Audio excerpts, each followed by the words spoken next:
যারা এত মায়া হবে মমতা হবে তাদের গুণ হবে এমনটি আল্লাহ বলছেন লাকাদ রাদিয়াল্লাহু আনিল মুমিনিনা ইয ইউবাইউনাকা তাহতা আশ-শাজারাতি ফা'আলিমা মা ফি কুলুবিহিম ফাআনজালা আস-সাকিনাতা আলাইহিম ওয়া আযাবাহুম ফাতহান করিবা।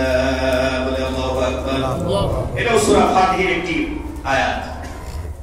আল্লাহ তাআলা এখানে বলছেন যে লাকাদ রাদিয়াল্লাহু আনিল মুমিনিন, আল্লাহ ওই মুমিনদের প্রতি সন্তুষ্ট, ওই মুমিনগুলোর প্রতি আল্লাহ তাআলা সন্তুষ্ট।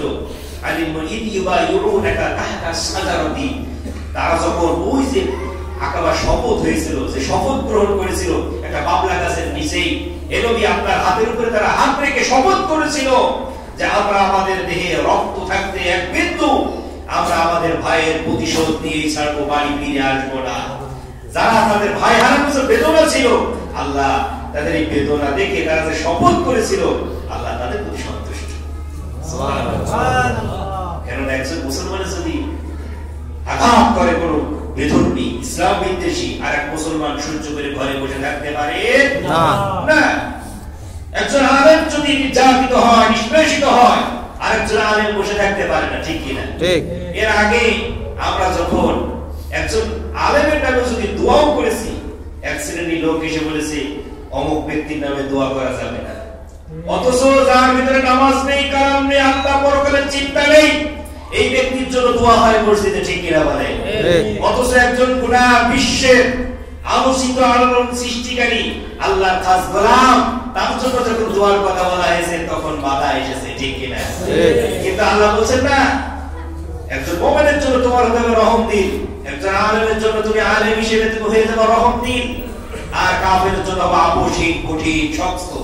কিন্তু আমরা হয়ে গেছি কঠিন, ঠিক কিনা? ঠিক কিনা? যেই জায়গায় শক্ত আমরা সেই জায়গায় নাও, ঠিক না? সেখান থেকে পাশ কাটিয়ে চলে আসি না, ইসলাম এমনটি নয়, এটা করা যাবে না। আল্লাহ বলেন আইজ্জাতিন আলাল কাফিরিন, তারা হবে কাফেরদের জন্য কঠিন, তারা কাফেরদের জন্য কি হবে? কঠিন। আল্লাহ বলেন লা তাজিদু কওমান ইউমিনুনা বিল্লাহি ওয়াল ইয়াউমিল আখির ওয়াদুনা মান হাদাল্লাহা ওয়া রাসূলহু ওয়ালাউ কানু আবাহুম আও আবনাহুম আও আশীরাতাহুম। আল্লাহু আকবার। সূরা মুজাদালার মধ্যে রব্বুল আলামিন স্পষ্ট ভাষায় জানিয়ে দিয়েছে, শোনো, লা তাজিদু কওমান ইউমিনুনা বিল্লাহি ওয়াল ইয়াউমিল আখির, যারা নাকি ঈমানদার, আল্লাহ এবং রাসূলের উপরে বিশ্বাস রাখে, আর আল্লাহ এবং রাসূলের বিদ্বেষী যারা, তাদের সাথে কোনো রকম আপোষ করতে পারে না, আপোষ করতে পারে না, তাদের সাথে কোনো সম্পর্ক, ভালো সম্পর্ক, মন থেকে দিল থেকে তাদের প্রতি রহম দিল হতে পারে না, বরং কঠিন ছাড়া চিল্লে বলেন, ঠিক কিনা? ঠিক।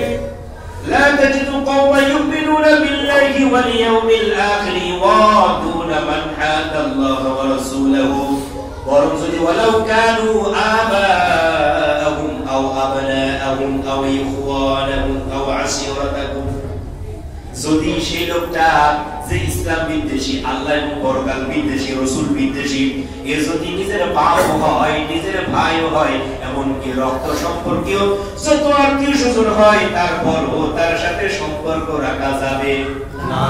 আমরা তো তাই বেশি করি, ঠিক কিনা? বলে ইসলাম বলেছে ভালো আচরণ করতে, আর হুজুর আপনি কি বলেন? সেই ইসলাম তো বলছে যদি আপন ভাইও হয়, নিজের পিতাও হয় জন্মদাতা, এমনকি রক্ত সম্পর্কীয় আরো যারা আছে, ছেলে বলেন, মেয়ে বলেন, আরো ফুপু, খালা, মামা, নানা, দাদা যা আছে, যদি ইসলাম বিদ্বেষী হয়, তার সাথে সম্পর্ক রাখা যাবে না, অন্তর থেকে ভালোবাসা যাবে না, দোয়া করতে হবে তার জন্য, আল্লাহ যেন হেদায়েতের জন্য তাকে কবুল করে। আর আমরা মনে করছি যে না, কোনো সমস্যা নেই। আল্লাহ কেন নিষেধ করলেন? যখন হযরতে নূহ আলাইহিস সালাতু ওয়াস সালাম প্লাবনে সন্তানকে বললেন যে উঠে আসো নৌকাতে, এই নৌকার মধ্যে উঠে আসো, নূহ তোমার এটা পরিবারের কেউ না, নিজের কলিজার টুকরা সন্তান, যে সন্তানকে জন্ম দিয়েছেন একজন পয়গম্বর, একজন নবী, আল্লাহ বলছেন না সে তোমার পরিবারের কেউ হতে পারে না। কি জন্য? কারণ সে ইসলাম বিদ্বেষী, সে আল্লাহর রাসূল বিদ্বেষী এবং আল্লাহ এবং রাসূল পরকাল বিদ্বেষী হওয়ার কারণে আল্লাহ নিজ আয়াত নাযিল করে দিয়ে বলছেন না সে তোমার পরিবারের কেউ হতে পারে না। আজকে আমরা মনে করি ও কোনো সমস্যা, কারণ কি জানেন, যারা এই সমস্যা নেই আমরা মনে করি আমার নিজে ইমানের দুর্বলতা, যার জন্য আজকে আমরা এটা মনে করি। চিল্লায় বলেন ঠিক কিনা? সম্মানিত উপস্থিতি, আমাদের সময় শেষ। আমরা আলোচনা আসলে আরো চেয়েছিলাম একটু দীর্ঘ আলোচনা করবো ইনশাআল্লাহ। আয়াতের কিছু অংশ এখনো বাকি আছে। আল্লাহ তাআলা যদি আমাদের কবুল করেন আমরা ইনশাআল্লাহ আগামীতে শুনবো। আল্লাহ তাআলা বলছেন যে তাদের এই গুণ বিশিষ্ট হবে, তারা জিহাদে অংশগ্রহণ করবে কিন্তু কোনো নিন্দুকের নিন্দার ভয় করবে না। যে অমুক কি বলবে, আমি আজকে আন্দোলনে যাবো, আমার ভাই কি বলে, আমার ছেলে কি বলে, আমার স্ত্রী কি বলে, আজকে ইসলামী আন্দোলনে ঝান্ডা ধরবো, যদি আমার বিরুদ্ধে কেউ আমার অ্যাকশন নেয় তাহলে আমার অবস্থাটা কি হবে। যদি এই মনে করে তাহলে কি ইসলামের ভিতরে থাকে না, কথা বলে সেখানে থাকতে পারে না। বরং ইসলামের ভিতরে নেই, তার ভিতরে চরিত্র আরেকটা তৈরি হয়েছে যার নাম হলো মুনাফিক। ঠিক কিনা? ইসলামের মতো সেজে থাকে কিন্তু ইসলামের কাজের বিরোধিতা করে, তার নাম কি? মুনাফিক। মুনাফিক। এই মুনাফিক এখন চরিত্রটা বেশি, মনে করছে কোন দলে যায় আর কোন পথ ছাড়ি, কোন পথ ধরি, আসলে কোনটা কি করি। এই লোক মনে করছে যদি অমুক দলে যায় বিজয় না হয়, অমুক দলে যায় যদি বিজয় আসে আমার অবস্থাটা কি হবে। আপনি কোরআনের দল করবেন, কোরআনের মধ্যে থাকবেন, চিল্লায় বলেন ঠিক কিনা? আপনার কোনো ক্ষতি করতে পারবে না, আপনার সাথে থাকবে একজন, তিনি কে? আল্লাহ।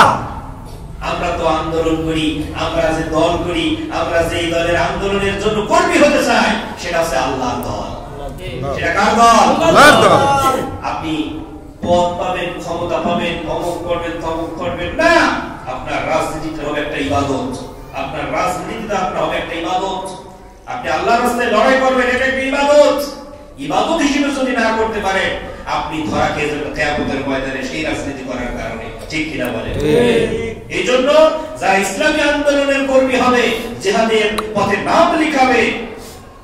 আমি আজকে অথবা গতকালকে একটা হাদিস বলছিলাম ফজরের সময়, যে ব্যক্তিটা এমন অবস্থায় মারা গেল যে কোনোদিন জিহাদে অংশগ্রহণ করেনি, অথবা তার মনের ভিতরে একান্তও জাগ্রত হয়নি যে ইসলামের জন্য আমি জিহাদের ময়দানে আমার নামটা লিখাবো, আল্লাহ রাসূল বলছেন সেই ব্যক্তির মরণ হবে মুনাফিকের মরণ।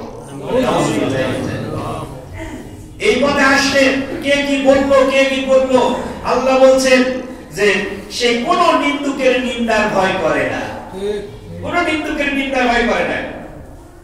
যালিকা ফাদলুল্লাহি ইউতিহি মান ইয়াশা, এটা আল্লাহ তাআলার একটা অনুগ্রহ মাত্র।